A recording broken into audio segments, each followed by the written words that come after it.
I gotta wait. How long I gotta wait for a press record? Go. Welcome to the stand, where Miss Dream always has a story.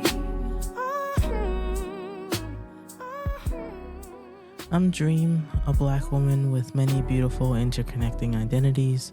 A few I will name at this moment as we get started on this podcast journey together. A Bostonian, born and raised in the inner city, Dorchester and Roxbury neighborhoods, to a teenage single mother who has my whole heart. An educator, I've been working with youth and children since my teenage years, and formally, I have been teaching almost a decade now. That's wild to think about. An entrepreneur, I am the founder of The Chair, a black and brown centered tech platform dedicated to supporting people on their hair journey, where you can design hair boards, connect to hairstylists, and share hair care tips for a more joyous experience. I have a workable site, my prototype. It took me 2 years to build, and now I'm on this adventure that you're currently on with me. My goal for this podcast is to share stories, black stories, educator stories, entrepreneurship stories, and hair stories. I want you to leave each episode with the opportunity to gain new insight, just a glimpse into my world or the worlds that are featured on my podcasts, a little chuckle during your day or night, possibly a little anger to encourage you to advocate for justice, and hope to continue learning and dreaming. So come in and listen to the beautiful voices in the chair as they share their stories, starting with me. Where we share stories in the chair.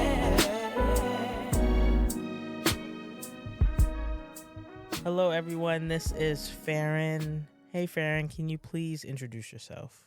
Hi, Dream. Thank you for having me. My name is Farron. My pronouns are they and them. I am a facilitator, a consultant, a coach.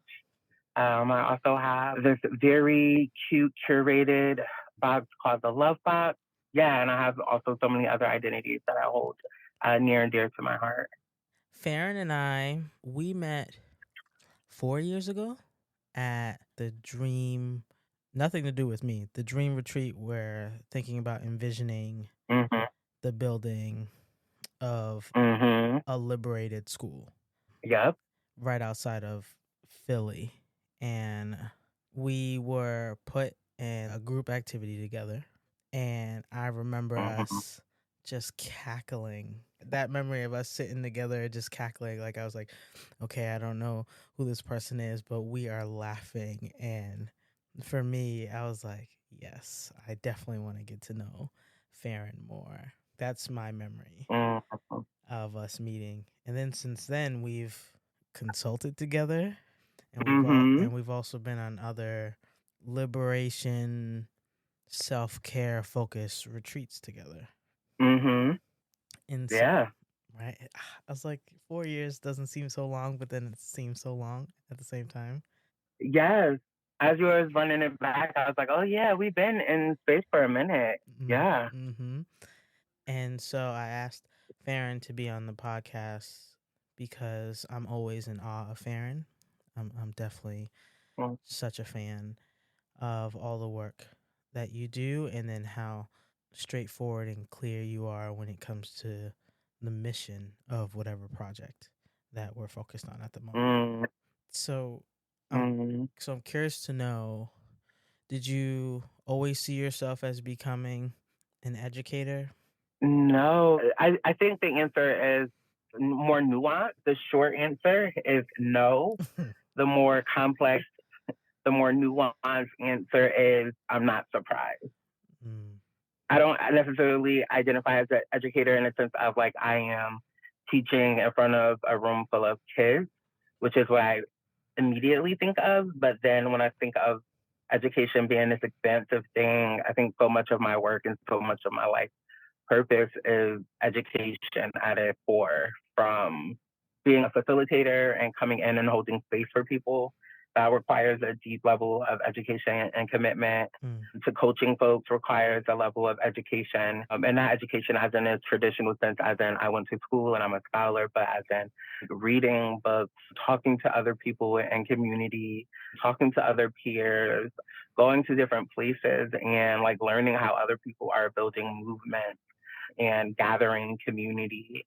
When I think of the work that I'm doing in terms of relieving Black debt or wealth redistribution work, that requires not only a level of study and rigor, but it also requires, again, like me talking to other people, specifically like Black folks who are figuring out how to get money to Black people.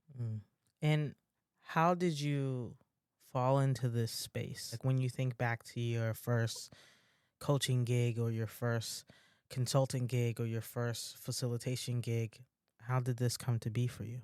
Yeah, that's a funny question because the first time I facilitated was at age 16. And I've been facilitating since 16.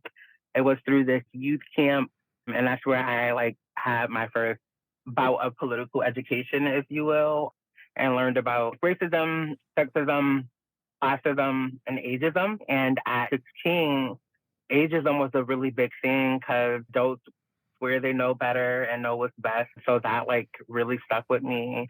And I also felt like understanding what I was like, I felt like I was so angry internally, even though externally, I don't know if people would really say that was their perception or experience of me. But the reason why I really started doing this work was because at 16, I finally found language for what I was experiencing, especially since at the time I was conditioned and raised as a Black young girl coming from a working poor family or working class background. Like I just understood, it helped me immediately understood what was happening around me and gave me language in a way that I didn't find accessible, understanding what was happening around me until that political education.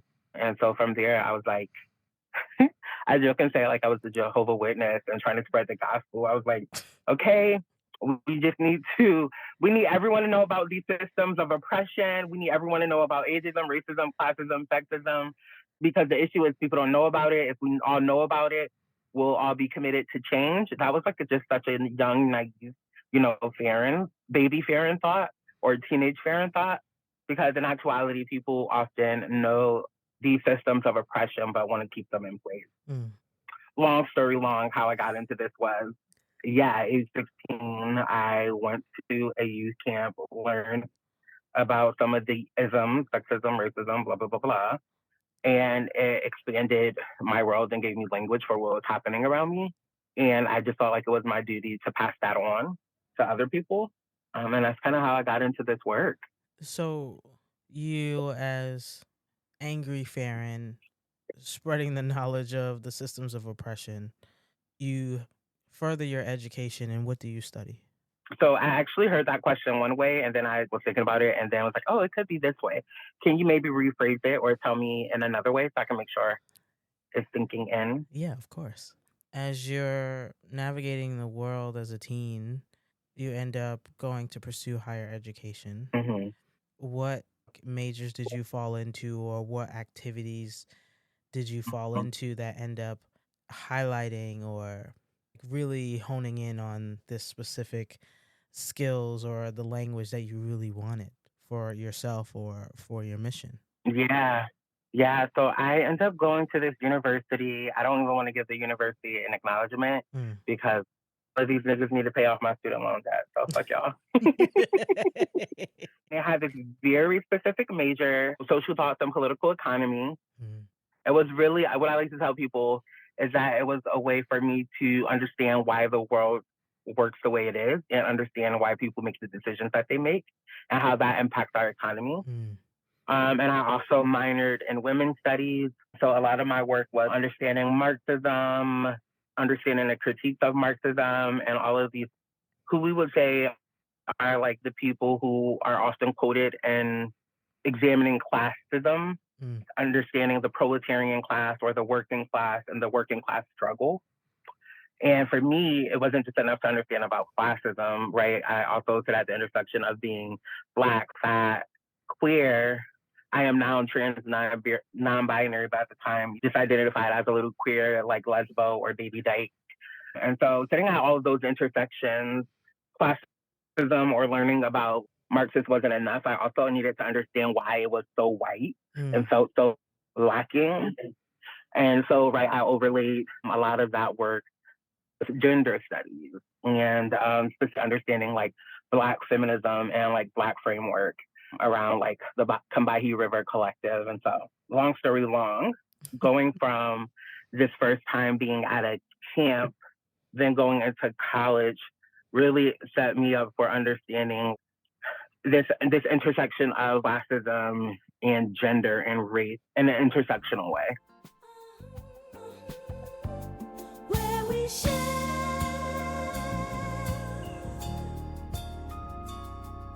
stories in the chair.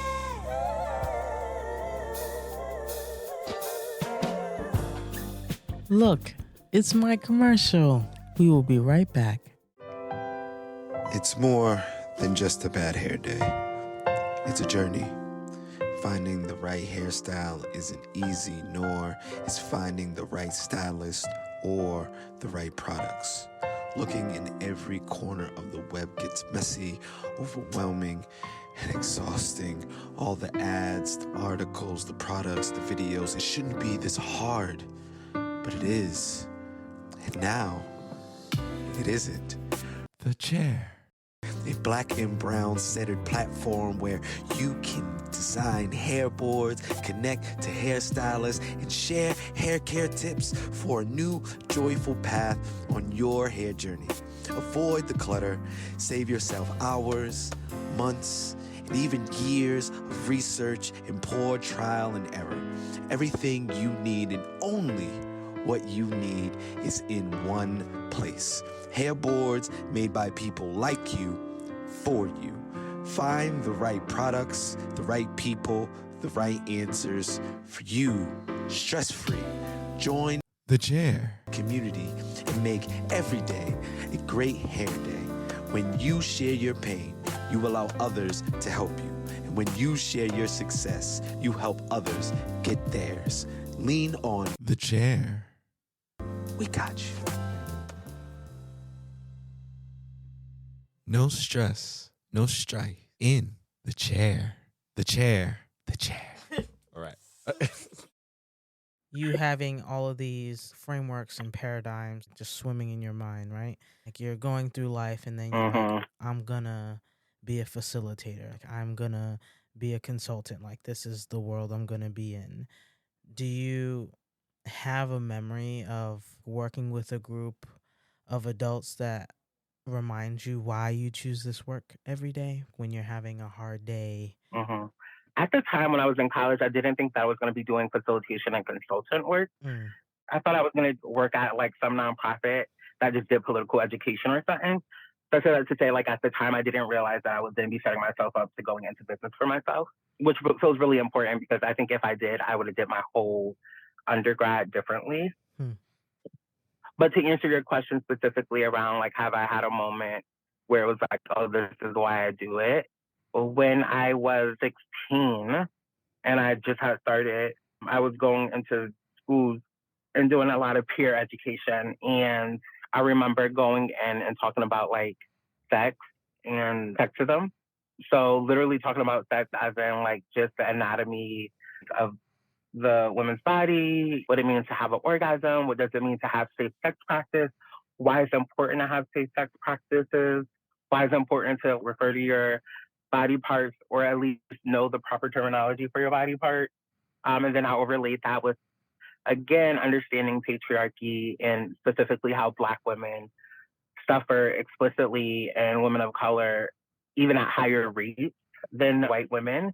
And I remember so many girls leaving, so many young women at the time who were my age, leaving feeling so empowered and so surprised by the knowledge that I had around like sex and just patriarchy. And I was like, that was the moment at 16 that made me really like stick to the work. And then like looking in my adulthood, I think the moment that made me be like, oh, this work is so important was when I understood just how all of these movements intersected.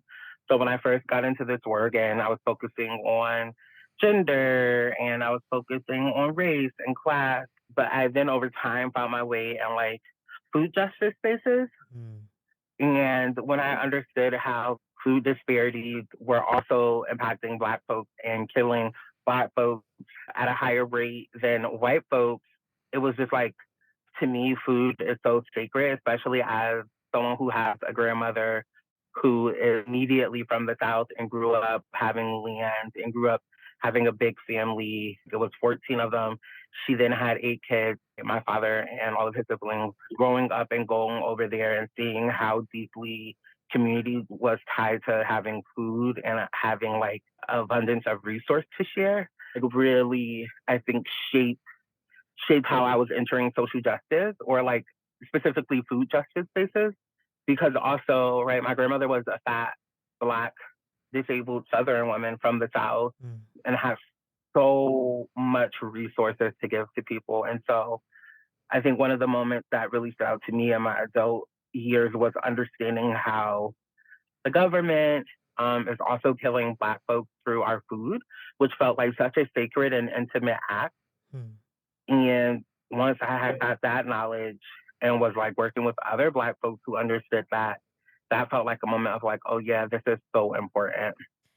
And so does that underline why you use the word fat as like an identifier? We've talked about this before, and I think fat as an identifier versus fat as an adjective. Can you talk about why you use it in the way you do? Can you define adjective and identifier for me? Because I hear you using them in a distinctive way, and I just want to make sure I'm clocking the difference. Yeah, when I think about identifier, I think about it as like it's a part of your identity. Like you're putting it in that same intensity instead of just an adjective as just a describer. Yeah, like, oh, you just are fat. For me, the reason why I identify with the word fat is because growing up Black and fat, we have, right, an attachment to it, like being called fat growing up was an insult. It still is for a lot of people. But in all actuality, fat is just it actually is a descriptor. Just like I would say someone is skinny, someone's short, someone has long hair, someone has short hair. Like, it's actually just to describe a person's body. It does not mean the things that we have attached to it, as in unworthy, less desirable, not attractive, lazy, right? All of the things that we have grown up and put around the energy of fat is just actually not there. It's actually just not true. And I want to be clear, society, fat phobia is real, and the hatred of fat bodies is real, and the punishing of people who exist in a larger body is real. So all of those things are real. I want to be clear about that. But once I got clear that people were often projecting onto my body around what they think it can and can't do and what they think it's worth, was rooted in like fat phobia. But when I just realized that fat was just a way to describe what my body was, it just felt like it was something that was just, it just is. And so for me, I had to like separate the internalized and undertone messages of what we have been conditioned around fatness and what we're told fatness is, and just hearing it as the neutral word. And the reason why I lead with fat is because when I walk into a space, people see me as Black and fat. They often, my gender is shaky for people. They can't clock my gender easily as much. So whether I'm perceived as a woman or a man or anything in between, but oftentimes in this current stage of my life, I'm perceived as a man. And so the reason why I lead with the word fat is because asking a Black woman to be like, why do you use woman and Black? It's like, when the world sees me, they're interacting with all of these identities at once. They're interacting with a fat person, a Black person, and a queer person all at once. And often people's treatment or response to me is often part of like me being in a fat body.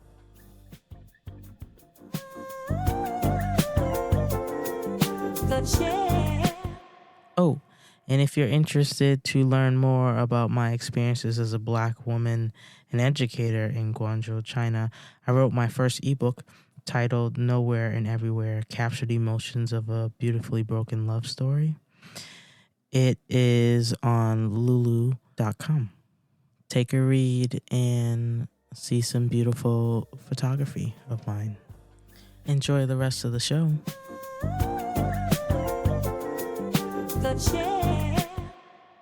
The first time you said it, I was like, oh, I've never heard anybody use it in this way. So every time we see each other, I'm always like, yeah, I want to talk about this. And we have, Yeah.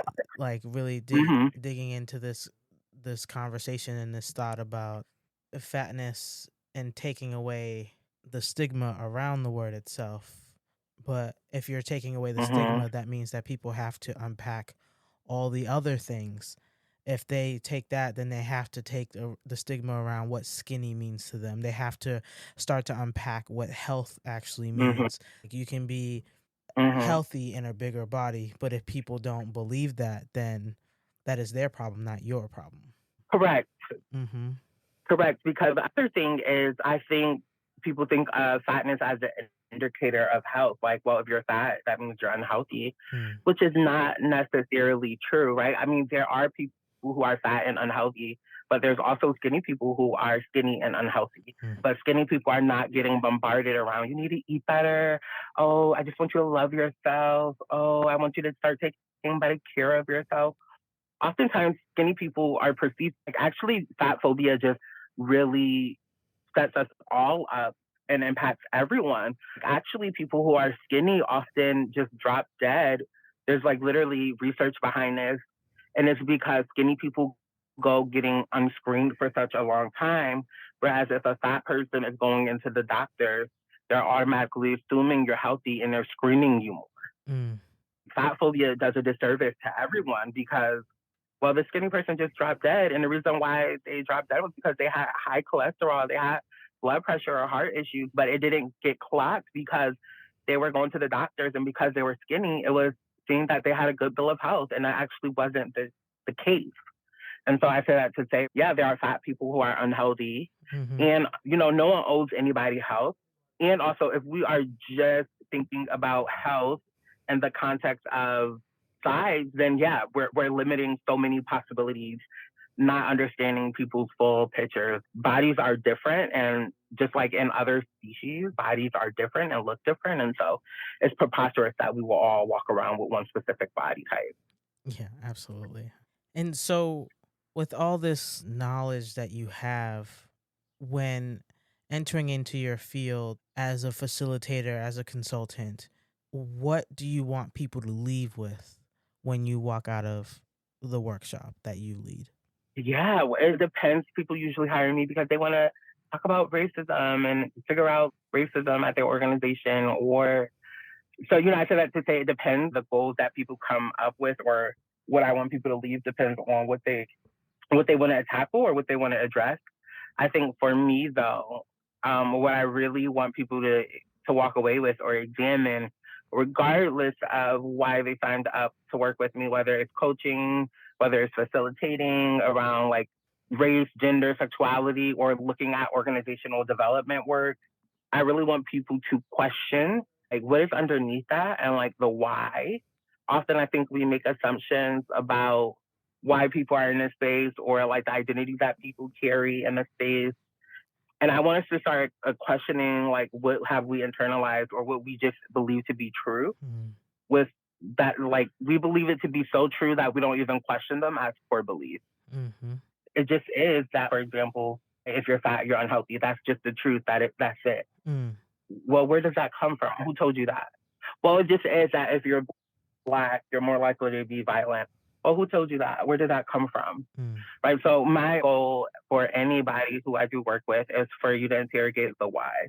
And so, with you being this facilitator and as one business, you also started another business. So, what is the Love Box?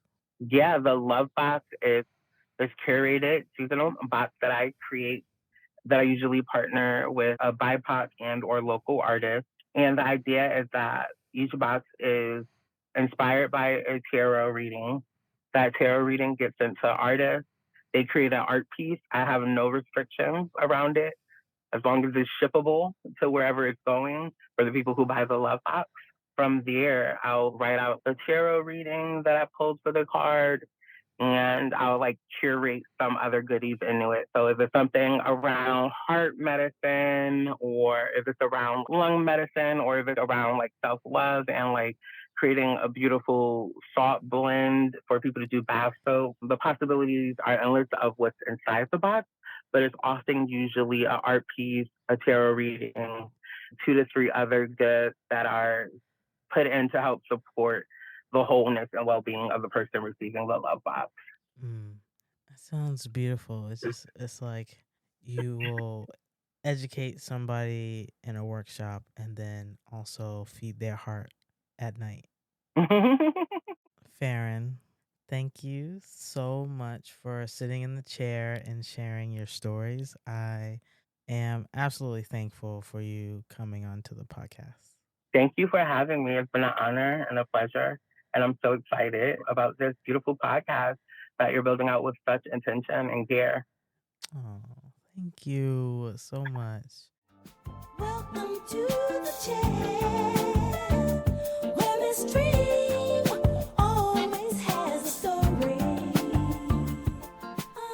Thank you for listening to an episode of The Chair. I, of course, would love your continued support.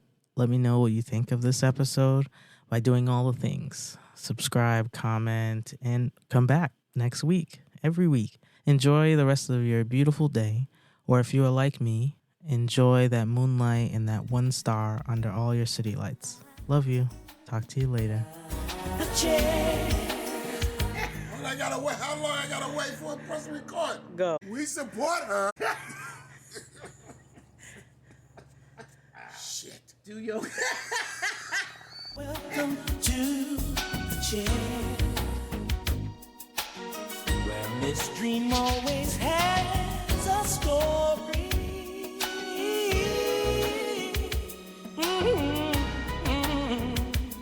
Where we share stories in the chair.